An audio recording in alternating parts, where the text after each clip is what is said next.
Hi, I'm Chuck Lofton, and thanks for watching this morning. We've got a lot to share with you. Lindsey Monroe and I are going to talk about what's happening now in central Indiana weather-wise and what we think is going to happen tonight. There's a weather impact alert, and I think with good reason we're going to have some strong storms moving through here. Speaking of strong storms, I-69 at Gas City, where we've been watching this camera shaking, the lightning flashing, and some strong storms moving through. Now let's show you the setup for what has been happening, as many of you have experienced some storms this morning. Here's a warm front that is moving through Champaign, Illinois, Shelbyville into Indianapolis right now. And look what's in front of this storm and what's in back of it, or this front. 38 degrees right now in Fort Wayne. It is 60 in Mattoon. It is 69 in St. Louis. So right now, in front of this warm front and in back of it, there's a difference of 30 degrees. And you know, if you've lived here any period of time, that's going to create a problem. Notice this line of strong storms building to the west. There's a series of tornado watches, folks, this morning from Kansas City down to Branson, Missouri, and Springfield, and then through Oklahoma City. So this is a wide area with tornado watches, and I suspect that we're going to have a series of warnings and watches today. But right now, we've been watching these storms. I know a lot of you got wet this morning. Mount Pleasant over to Winchester, Muncie to Hartford City. This is that area near Marion and Gas City where we showed you on the camera just the rocking and rolling in the atmosphere. These are not severe storms, however. There is lightning. So when thunder roars, what do? You go indoors, and keep that in mind, especially for later on today as more thunderstorms are going to rattle through here. Here's what the morning looked like.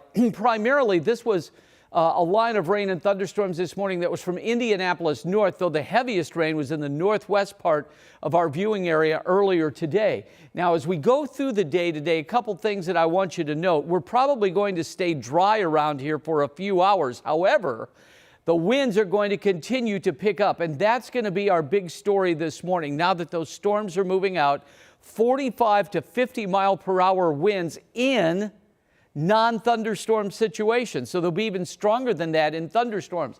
Now, several counties have been added to this. So this is basically Benton County over here to Kokomo to just south of Marion. So Muncie, Newcastle, Noblesville, Indy, and everything to the south, much of Illinois, much of Kentucky under this. And I'm going to show you why.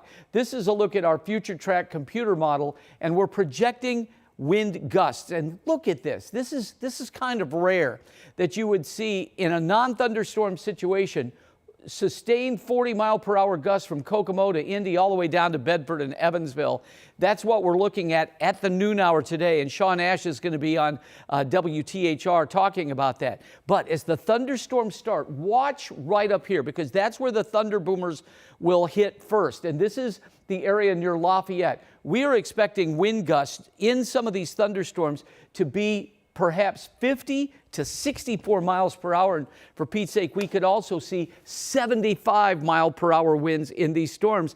And Lindsey, that brings us to this outlook for severe weather, and certainly we've got that today. Yeah, and I wanted to show everybody kind of what we are looking at here as far as what we are anticipating over on Links 4.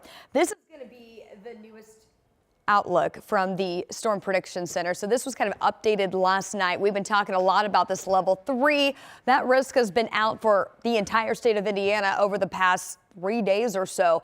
This was an update last night, and it's going to be in effect for today. Even newer information with that high risk that was issued just outside of Indiana down to our southwest. Right now, this red zone represents where that level 4 of 5 is now in place, and that's going to be where we have that higher chance to see those rotating storms, potentially some EF2 plus tornadoes. And then for the rest of the state, we will see some isolated storms out ahead of that main line that could produce large hail as well as that tornado threat, and then more so turn into a widespread damaging wind threat as those individual storm cells kind of congeal into one, what we call a squall line. This is the tornado threat for today, so kind of breaking down even deeper within that severe outlook. Rotating storms possible, and this is actually a newer update as well. We have this elevated tornado risk zone that now goes all the way up to the Fort Wayne area. That doesn't include the Indy Metro and then off to the east. Within this, we have a higher tornado risk zone where we do see signs of that rotation, the atmospheric setup that would promote the rotating storm development a little better. And we could even get some stronger tornadoes should we see these thunderstorms producing them EF2 plus, and then a little farther south of the Evansville area. So we're talking down into southern portions of Illinois and then down toward closer to Memphis. That's where we have that highest risk of long track strong tornadoes, possibly EF3 or stronger in that zone. So the highest risk of the day is just outside of Indiana, but that certainly does not mean that we are out of the woods as far as that severe potential. I want to show you one of the things that we look at when it comes to forecasting that rotational aspect to these thunderstorms. It is a tool we use called helicity. We'll call it rotation risk. As we go through the next several hours, this puts us into the evening. First signs of some storms with rotation will start over on the western side of the state. This is around 7 o'clock this evening, and I'm going to overlay that risk on top of these zones here that I just broke down for you. Notice down in southern Illinois where that slightly higher risk is, we certainly have some signs of rotating storms. We'll put this into the future a little farther. Now, outside of an isolated storm that this particular weather model is picking up on for some rotation, we can see a higher concentration of rotating storms in this red zone. So that would include Terre Haute down to Bloomington and then across the southwestern tier of the state. All of these little streaks represent where there is the potential of a thunderstorm that would start to rotate the lower levels of the atmosphere and then the track that would take. So you can see that they're going from the south to the northeast. Now, this is 10 o'clock in the evening. The sun will be going down at this point. It's going to be dark outside. Then we put this into the future a little farther, and by about midnight, it does look like we could potentially still see some rotation closer to the Ohio River towards Cincinnati. But really, midnight's going to be about that cutoff for the rotating storms, and then that severe threat comes to an end during the overnight hours early Thursday morning. So that was that tornado risk, kind of what we look at to forecast that. Now we'll talk about the actual line of thunderstorms itself. This is our high resolution weather model that really helps us pinpoint where we could see some of those initial storms popping up. Now, this morning round that we're experiencing now going to start to wrap up over the next hour or so. Then what we've got what's called a cap on the atmosphere. So that's basically keeping all of these storm clouds from growing. Once the cap gets removed, once we reach a critical temperature during the course of the afternoon, and it does appear that's going to be the case, it's just the timing of it all. Once that cap is lifted, storms are free to basically start growing and exploding. So once we get into the 2 o'clock hour, we could see some isolated storms popping up in our northernmost counties. But more so it's going to be as we get into the evening tonight. So the primary time frame of this severe threat, we could again initially see 3 to 4 p.m. some of these isolated storms. But this is 4 o'clock this afternoon. Going to be monitoring that in northern Indiana. Notice here, though, 5 p.m. still looking at these individual storm cells that will develop out ahead of that main line.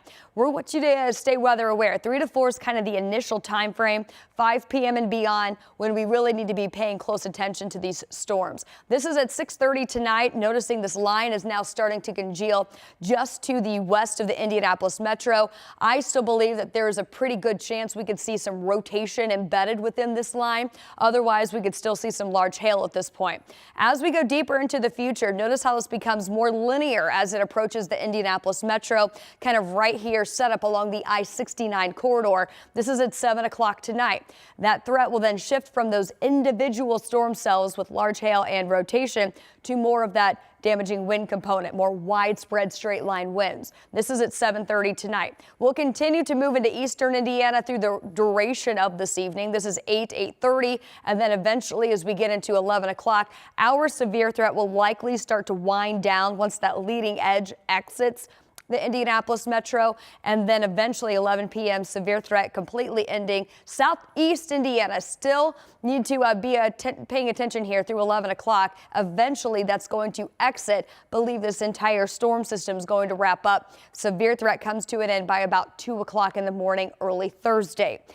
We've also got, in addition to all those threats that we've already broke down, heavy rainfall. Now, this is going to set up across mainly the southern half of the state. We've got a flood watch that's going to go into effect tonight, going to run through Sunday morning because of several rounds of heavy rain that's anticipated in this zone. So I want to walk you through how much rain we could potentially see.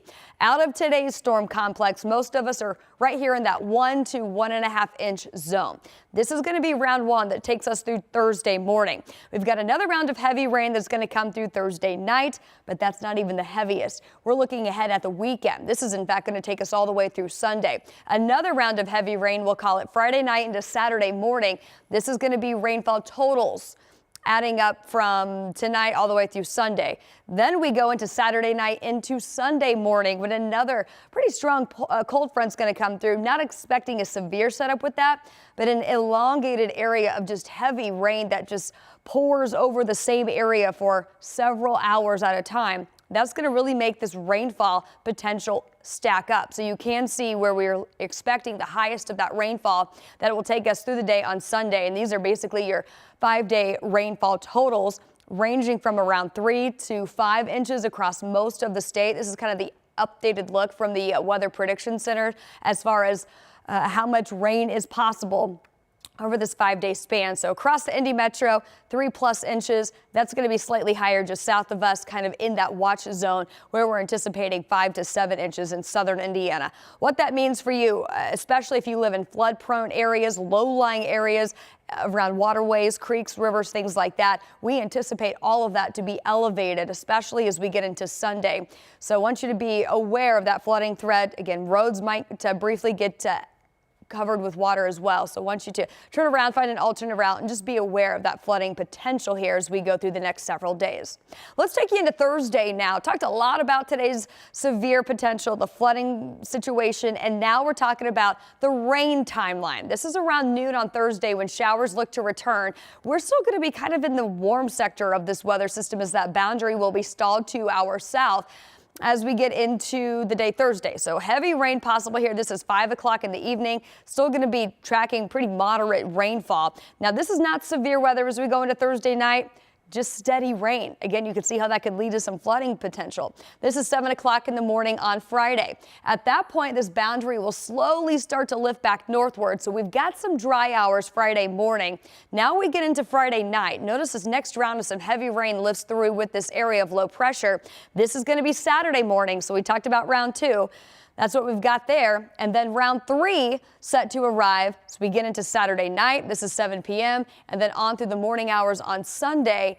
That would continue to elevate that flooding potential. We're going to be in the 60s all the way through the start of the weekend until that front comes through and then turning cooler as rain starts to move out on Sunday. A little bit of a cooler start as we get into next week as well. We'll continue to update you on this weather impact alert day plus that flooding risk through the weekend. Make sure you stay tuned to WTHR.com, WTHR Plus, and of course we will be on the air with you during severe weather situations.